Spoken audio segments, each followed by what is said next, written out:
living in Brussels, and it seems that there was a girlfriend of mine who was going to ballet class. And so I said to my mother that I wanted to go to ballet class. So she took me to a Russian teacher who was married to a Belgian who was called Madame de Zoom, and I did class, of which I have no recollection. But my mother told me afterwards that immediately after class, Madame de Zoom came to her and said, your daughter has talent and she has very strong legs.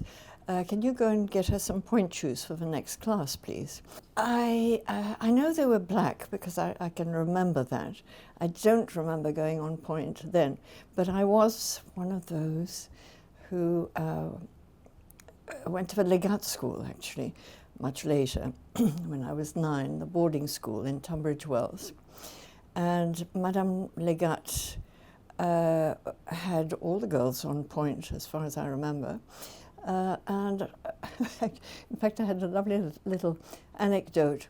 We were in the boarding school, and there was a boarding house which was in a big park. And the ballet studios and Madame Legat lived across the park. And one day at midnight, we were woken up because Madame Legat wanted to work with the girls from that dormitory. And so we walked over, put on our pointe shoes, and she taught us fouettes. And I think I'm indebted to Madame Legat for never ever having had a problem with fouettes the rest of my life. I was extraordinarily lucky because I worked with so many of the white Russians, émigrés, both in London and in Paris. And first, in fact, it was in Cannes with Julie Sedova, when we used to go on holiday to Cannes a little bit. And then later, Tamara Kasavina was giving classes at a studio with Kathleen Crofton. And she gave mime classes once a week and a classical ballet class once a week. And for a year, when I was 11 years old, I went to her classes, and it's from her that I learnt mime, and I'm everlastingly grateful for that. Something so very, very special. I was also taken for tea parties where Kasavina came. There were Sunday tea parties which Anton Dolin organized with Popea Vanda, who was a critic and a great admirer of Kasavina's. And so I used to be taken during that year when I was working with her and hear all the anecdotes and the gossip from the past. And I so much wish that I had asked many more questions about the Diaghilev time, about what he was like, what the company was like. Did he watch a lot of rehearsals? Did he converse with the dancers? Did he give his opinion? To whom did he talk? Of so many things. I wish I had. Before I joined a professional company, I counted once, I had 35 different teachers. And I know that's not supposed to be the correct way, but I do think that it helped me to be enormously adaptable, which it so happened I really needed in my career later on. I went to some Paris opera teachers as well as the great Lubov Egorova in Paris. She was one of the teachers that I worked with for the greatest length of time, about nearly 4 years. And the great Victor Gzowski, known as Grand Pas Classique choreographer, but actually he was at the time much more known for his teaching in the old Studio Wacker. I was in France and I auditioned for Roland Petit's company when I was 15, which was supposed to be doing an evening of ballets, but it actually turned out to be Zizi Jeanmair's first essay at singing, including Mon Truc en Plume, which was in the second part of the show. The first day of rehearsal, by then I think I had just turned 16. It was in the old Alhambra Theatre. And we were rehearsing, there was no studio, on the carpet in the foyer, in the red carpet. And to go up there, you went up the stairs at the front of the theatre. There was a huge big poster, my first day there. I'm looking at that, and it has in large letters, Zizi, musical. And I thought, oh, when is that happening? And it was actually the dates that I was contracted for, actually with no end date, which is another story. But it turned out that it was going to be, the first part were short ballets, some of them creations, with Zizi dancing, including a ballet called La Chaloupée, which he had made originally for the Royal Danish Ballet. And then we did that. And the second part was the Zizi, Mon Truc en Plume, and a whole range of songs. And the costumes were Yves Saint Laurent for the entire evening. So we had the most chic, gorgeous costumes you can imagine. In the second part with high heels and fishnet tights and big feathers in the headdresses and so on. But in the first part, it was all ballets, and it was actually a wonderful experience at the time because his stagecraft and his sense of theatre were very, and still are, very, very striking in his work. He wasn't easy, and I found it fascinating because I had never, of course, worked with choreographers. It was my first company. That when he was creating something, he wouldn't show steps. He would be asking the dancers, "Montrez-moi quelque chose, show me something." And the old hands were quite used to him working in that way. And so they would do a couple of steps. And then he would embroider on that. But that was his way of doing it, which was not at all how I had imagined a choreographer would work. From Roland Petit, because it wasn't quite what I was looking for, I thought that I wanted to be always a classical dancer. So I auditioned for the Marquis de Cuevas company, which by that time was under Raimondo Larin. They had done their long, very successful season of The Sleeping Beauty, which was still going. And they engaged me. I had great difficulty leaving Roland Petit, even though I was in the Corps de Ballet, because my contract had no end date, and my mother had to go to lawyers and bail me out practically from the contract. But that happened. And then I joined the De Cuevas, was in the Corps de Ballet of Sleeping Beauty. Guylaine Tesmar was, I think she was a coryphée by then, and there were others like James Urbain that I came across much later. Rosella Hightower had left, but there were still other ballerinas like Menikova. And I was a page in the Sleeping Beauty and in the court, and so it was what I was hoping for. But then, unfortunately, the company folded 6 months later. We finished in Athens at the beautiful Herodaticus with a performance that I can still remember.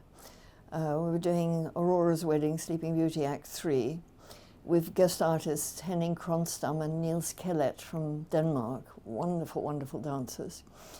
And we did La Somnambule, and I'll never forget the end of the ballet when the sleepwalker picks up the poet and normally appears to be taking him upstairs. And she went towards the back of the Herodaticus Theatre, and then the lighting went through the ruins, going up through the ruins as though she was taking him up through there. It was the most extraordinary spectacle. After the Marquis de Cuevas company folded, Rosella Hightower had just opened her ballet centre in Cannes in the south of France. And she invited me to dance in a performance that she was staging, actually that Eric Brun was staging, a performance of La Sylphide. And she said that I could be one of the two sylphs. and also do some classes at the ballet center. So I went there, of course, was part of it, but also watched every single rehearsal that I could. Rosella was dancing La Sylphide, Eric was dancing James, and he was staging it. So that was an extraordinary experience. And I loved working with Rosella. I felt that I was learning so much. She was so different from other teachers that I had worked with. So I stayed there for a while, at the same time as performing in some gala homage to the Marquis de Cuevas performances, which then turned into long tours, mainly in Asia. We went to Japan, we went to China at the time when it was sort of the first cultural exchange between China and France. We were there 4 weeks, 4 weeks in Australia, Canada, one night stands in North America. I was dancing 3-4 ballets a night, doing soloist and some principal roles in one-act ballets. Fantastic experience with Rosella Hightower dancing, Nina Virubova, Melikova, Lian Daide, Andrei Prokofsky. We were at first very few, just 7. In the beginning, 3 of us were sort of back up to the 4 principals. And then later it expanded with the ballet from Rouen, with Beatrice Mosena directing that company, but they joined us as a corps de ballet. And we started doing Giselle. That's when I did my first Queen of Willis, and so many other roles. Really, really good experience. And that went on for a couple of years. And then one summer, Maurice Béjart came to guest teach at Rosella Hightower's ballet center. And we couldn't really understand why Maurice Béjart was going to teach ballet class, because of course everybody knew about his company, which at the time was seemed very contemporary and different. I had seen The Rite of Spring when I was 12, which I admired very much, but it seemed very far from anything that I would ever do or want to do.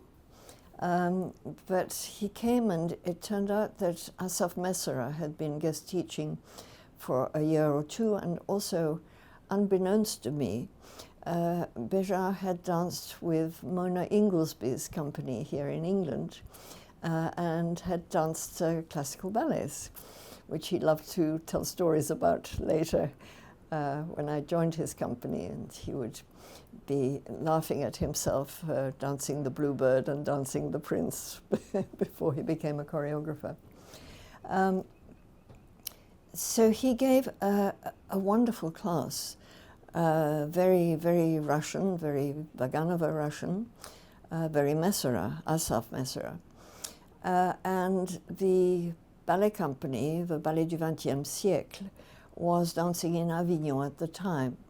So Rosella took a few of us to go and see the company, and I was amazed, bowled over, especially by his men, and just felt that this was something quite other than I had imagined for myself, but something that I really wanted to do, to be able to dance for an audience that knew nothing about ballet, but felt dance meant something important to people completely outside sort of our ballet world.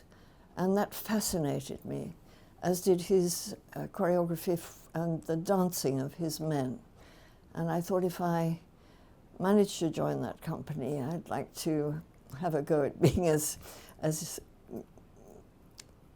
important to him in a way as his men. And I guess in a way compete with them. And so I spoke to him, and when we went back, and he said he would very much like to engage me, but he had no places at the time. So I continued my sort of itinerant lifestyle, doing Homage Maki de Cuevas galas here and there. And meanwhile going whenever I could to see his company perform. And I'd sort of come with tutu in hand and go backstage, and he would take me out front to watch performances, which seemed funny to me because it appeared that he didn't really go for classical ballet anymore. But that really wasn't the case, and his vocabulary, I think it's more obvious now, it really is classically based. And so after a year, my contract arrived, and I joined the company at a time when it was really creative and a truly special period. There was the Mass for the Present Time, there was Baudelaire, there was Bhakti, and he created quite a few big roles on me, which was very exciting.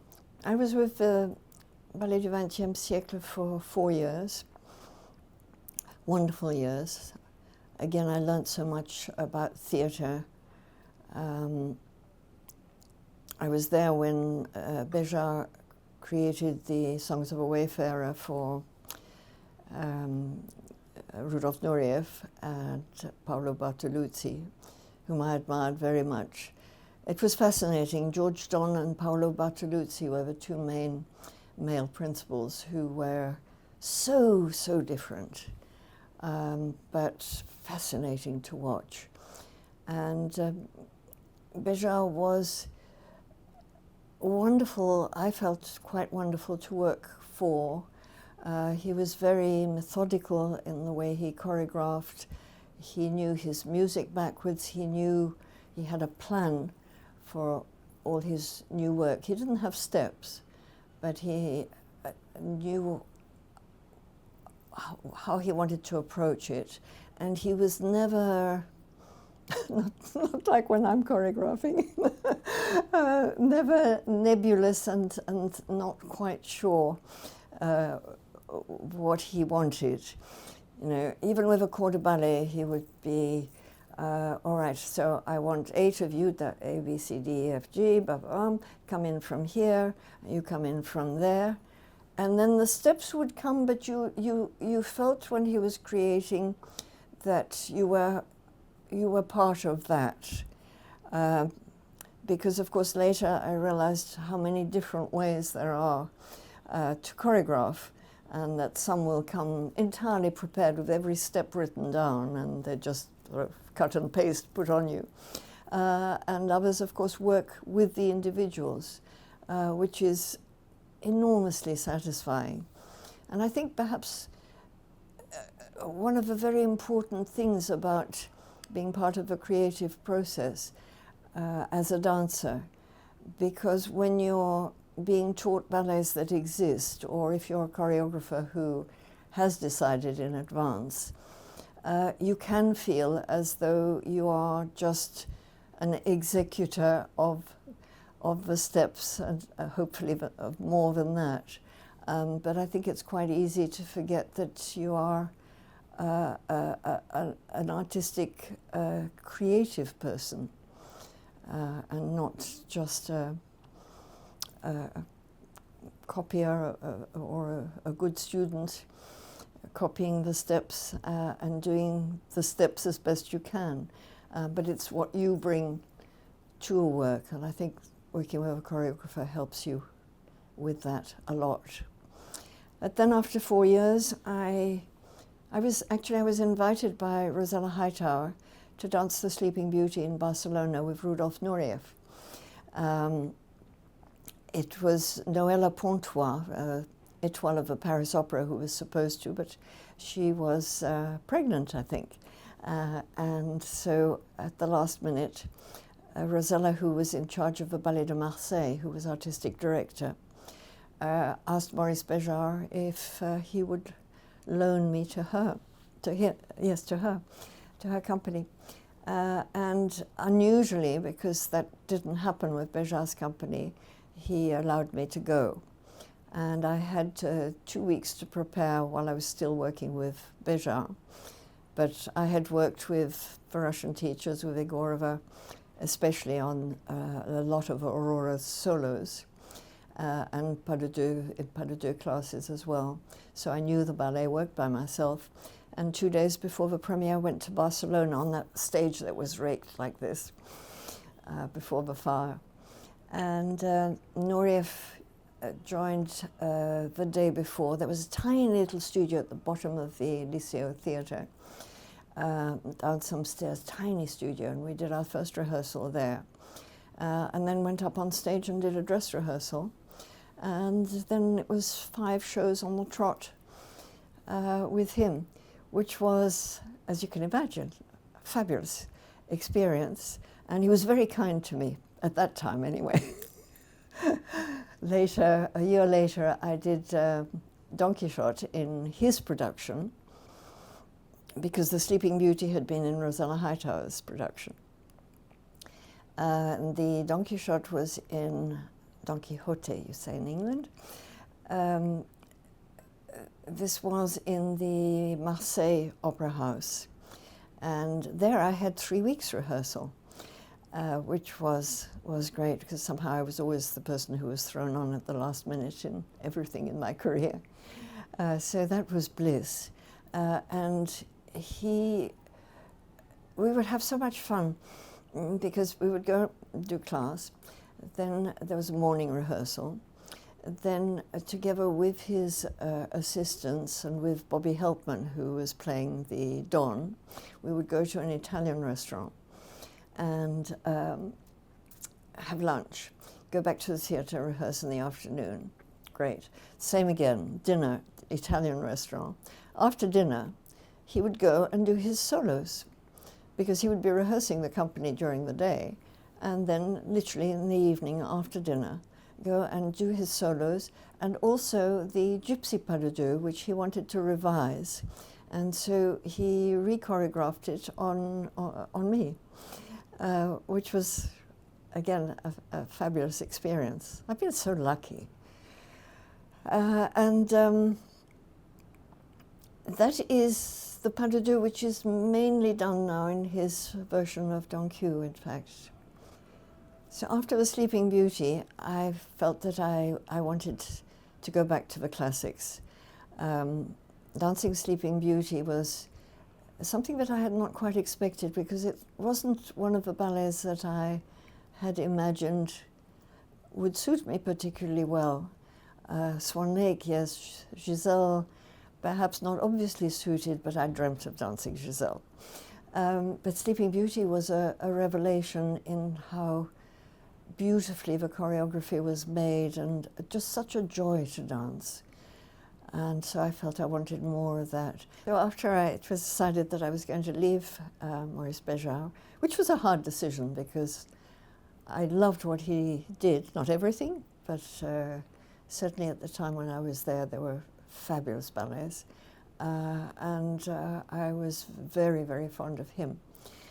But I needed to do something else, and I got a call from John Turris, who was directing the Staatsoper in Berlin, and his artistic advisor was George Balanchine.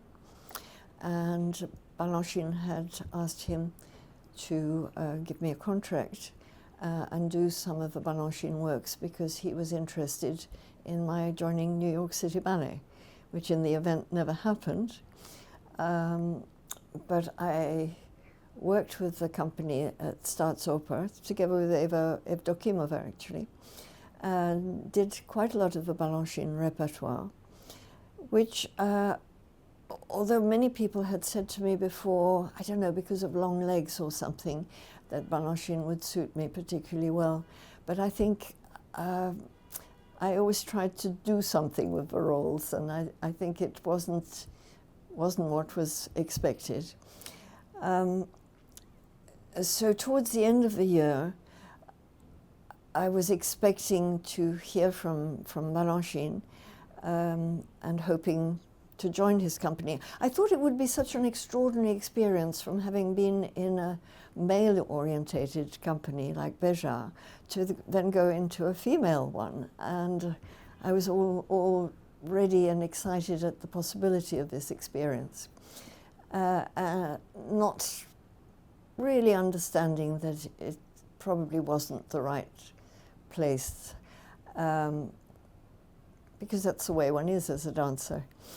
So I was on my way to New York to try and see whether I could change his mind.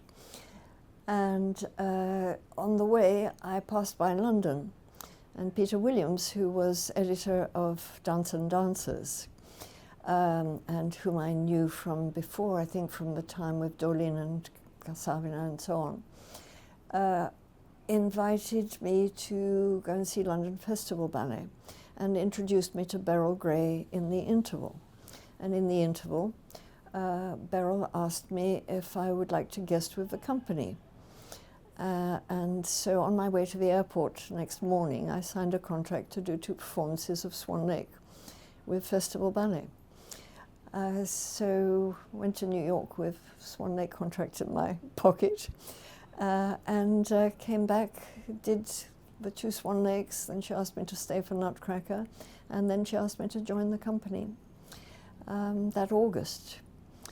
And so that's how my UK chapter started, and I spent 4 years with London Festival Ballet, very happy years, dancing all the repertoire, you know, Swan Lake, Sleeping Beauty, Giselle.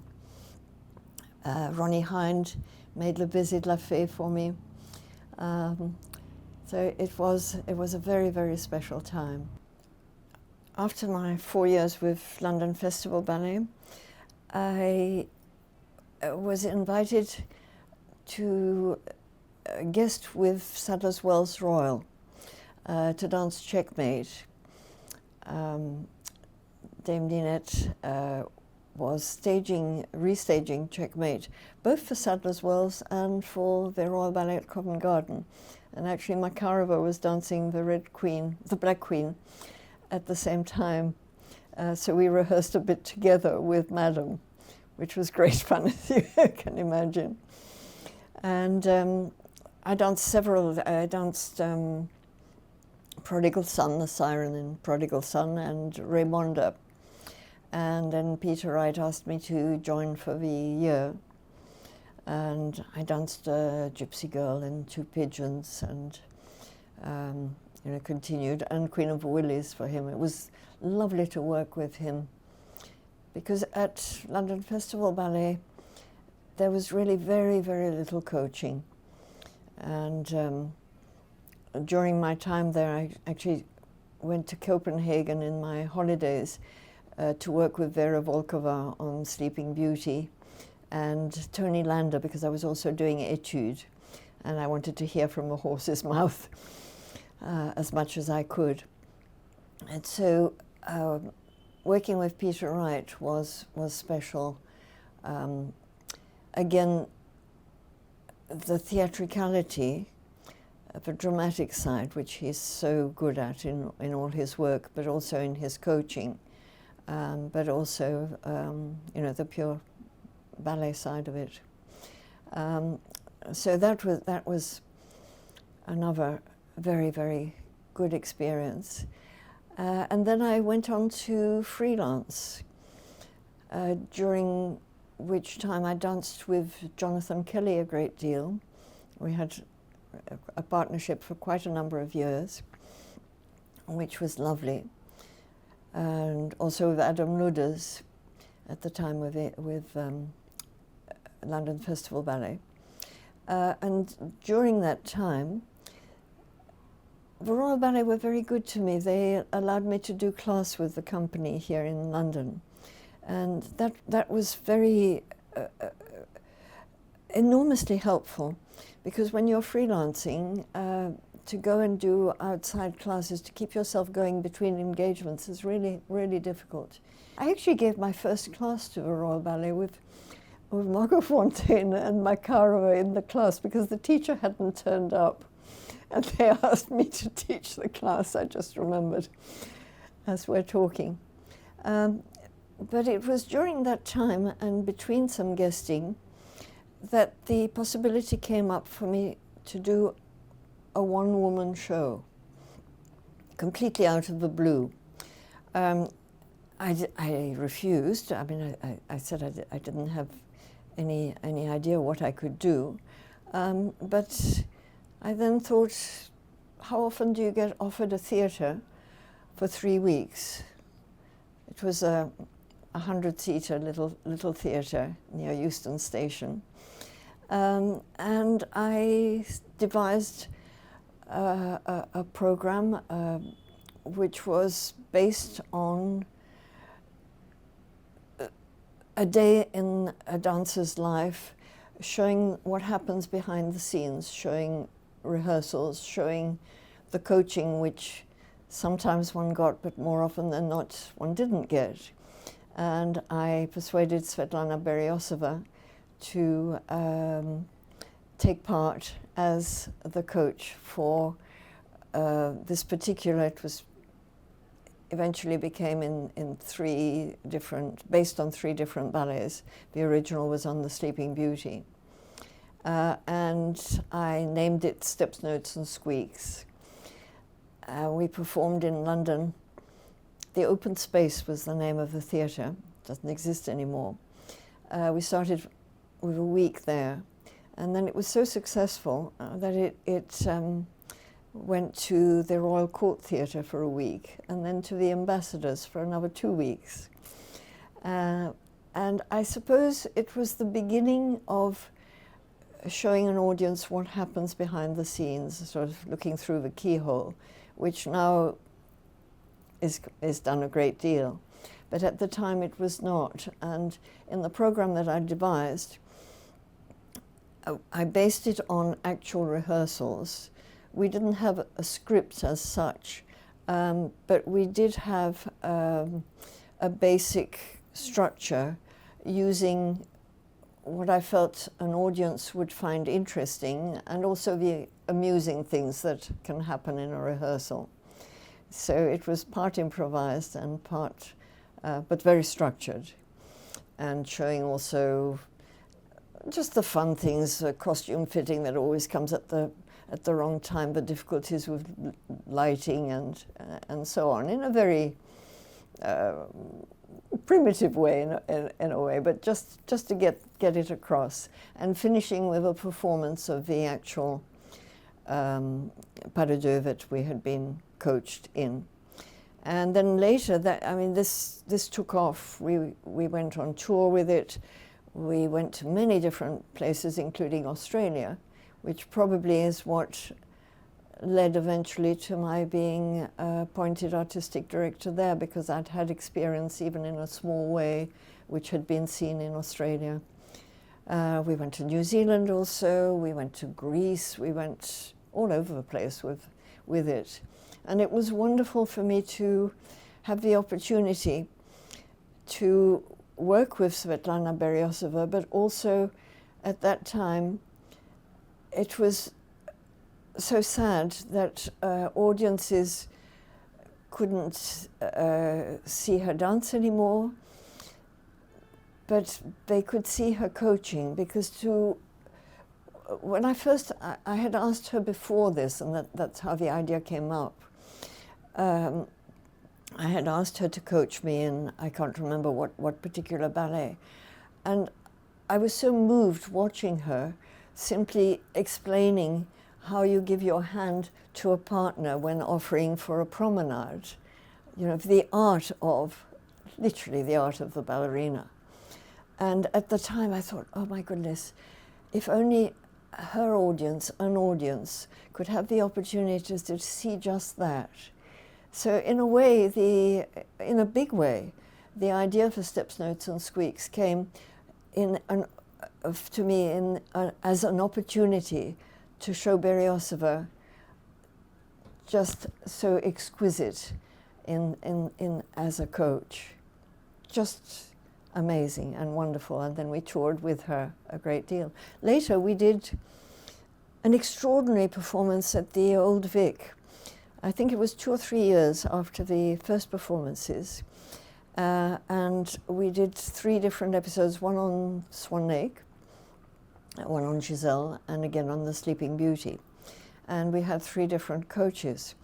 I had Bobby Helpman, Sir Robert, for The Black Swan, and Anton Dolin for Giselle, and Svetlana again for The Sleeping Beauty. And within that performance, there was a part of it, supposedly day in the life of a dancer, after lunch, working with a choreographer, showing the creative process, as opposed to the coaching of a classic. And I had different choreographers working on that. But for a one-off at the Old Vic, I asked Dame Ninette, I asked Madam, if she would let Jonathan Kelly and I do Checkmate, pas de deux. And she agreed. And what's more, she agreed to coach us in front of the audience, of which I have an old black and white video. You can hear everything, you can't see very much, but it does exist, because that was unique. What was perhaps even more unique was working with her and Bobby Helpman in the rehearsal room, in the old rehearsal room at the Old Vic, which must have held so many memories for her. If only it had been in the days of iPhones, cameras, and so on. I just wish there could have been a video of that, with Madam, as she was so well known for, going, Bobby, Bobby, but don't you know the step? But what's your name? What's your name? It was absolutely hilarious, telling him off like he was a little boy. So that was a very important part of my freelance career. Then I felt that I couldn't keep going as a freelance. It must have been about 4 years, 5 years that I'd been freelancing. And the opportunity came up with London City Ballet to work as, to teach and to rehearse, to coach, and to choreograph. Harold King had been doing gala performances, Sunday performances, which I had danced in many times, and had made this company, which I found very, very interesting. I've always loved Lewis Carroll, and I wanted to choreograph one of his lesser-known works, which is a poem called Phantasmagoria, about different kinds of ghosts. And Harold King let me have a go. So I did this project, and I think it was after that he asked me if I'd like to join the company on the staff. And I didn't dare to tell my mother that I was retiring. She read about it in the newspaper, as I knew it would be long arguments, and I wanted to try. I didn't want to make any sort of large statement about retiring anyway, because I wanted to give it a go for 6 months. So I thought, if at the end of 6 months, if I'm sitting watching a performance that I've been rehearsing, and I think, oh, I want to be there, why aren't I dancing? Then it's wrong. And even if it's terribly difficult, I have to go back to dance. But it turned out not at all like that, and I just loved being on the other side, and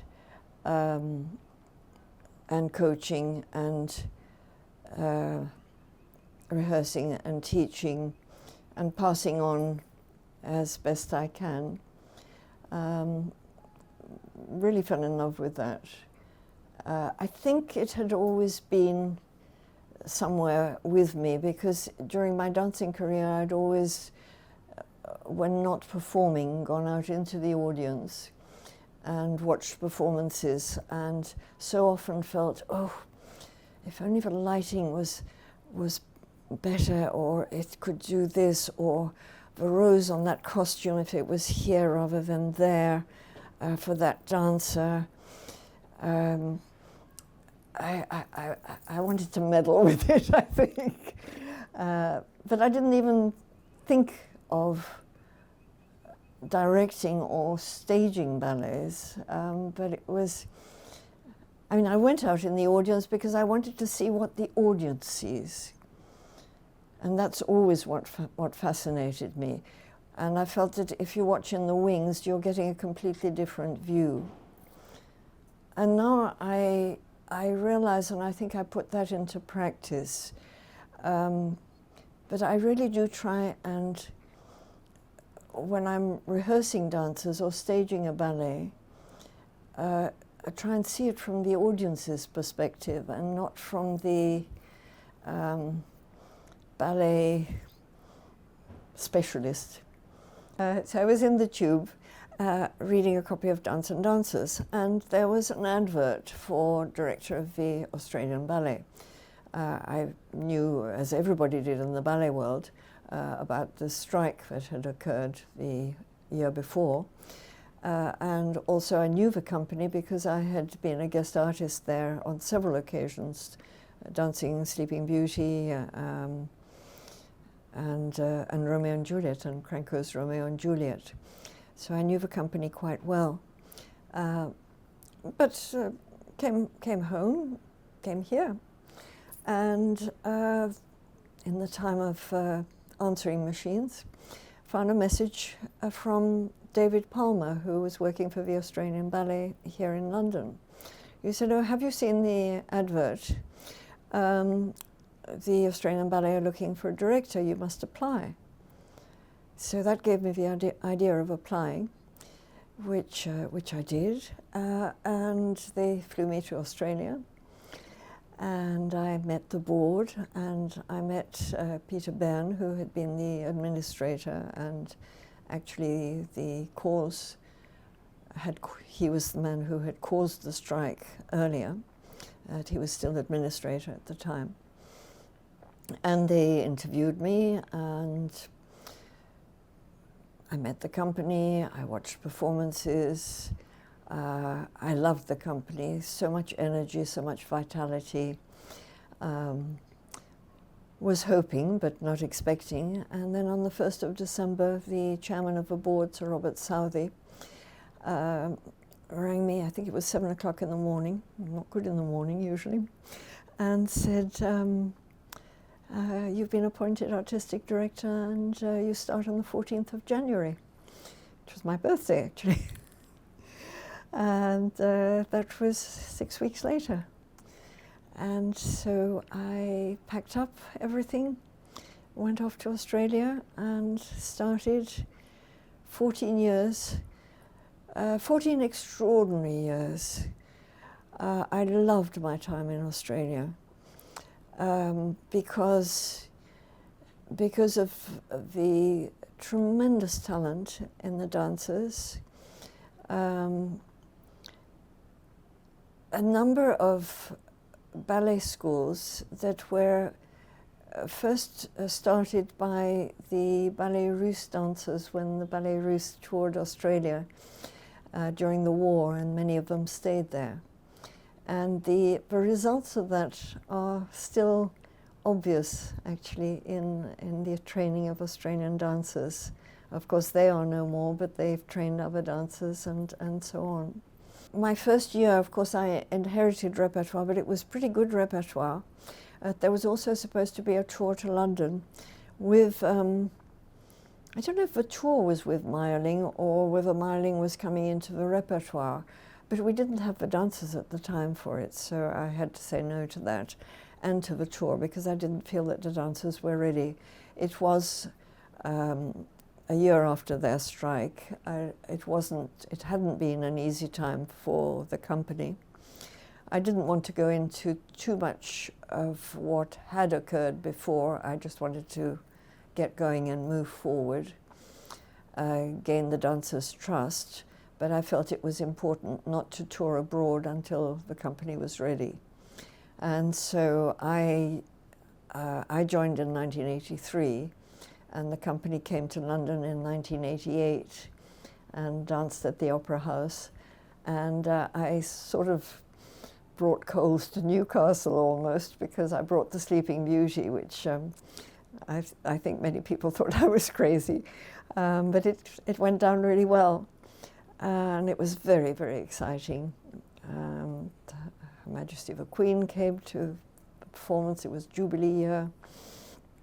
And it was wonderful. And the company came back even more energized, I think.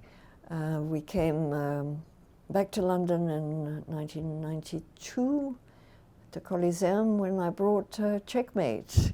Madam gave us Checkmate as a gift, which was just wonderful. And when we came to London and we presented it here, she rehearsed the company. I also asked her to rehearse a little bit of the Sleeping Beauty, the Finger Fairy, which was fascinating, because she had worked with Bronislava Nijinská in the Diaghilev company. And so her way of explaining what Nijinská had asked for, a much more sensual way of presenting the Finger Fairy, not that, but all in sort of adagio fashion, and yeah, it was stunning. It was beautiful. So that was very exciting. And we did in '92. We also did Giselle here in my production. It was both my production of Sleeping Beauty and Giselle. And my uncle John came to see the performance. John Gielgud had been and was a tremendous balletoman. He and my father had been to see a lot of performances of the Diaghilev company, and his favorite ballet was Giselle. So it was particularly special that he came to see mine with the Australian ballet. I staged Giselle first of all, because it's a ballet that I've loved so much and do love so much. And I forget if it was because there wasn't anyone available. I would have asked Anton Dolin, but I think he had already died.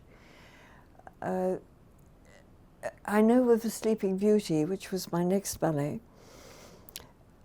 it was, I wanted Peter Wright's Sleeping Beauty, which I had seen, I'm not sure where, with a most wonderful, wonderful design. And he wasn't available, and that was why I actually staged Sleeping Beauty. And that gave me a bit of a taste for it. But it was really when I was not directing anymore. I was freelance coaching and teaching.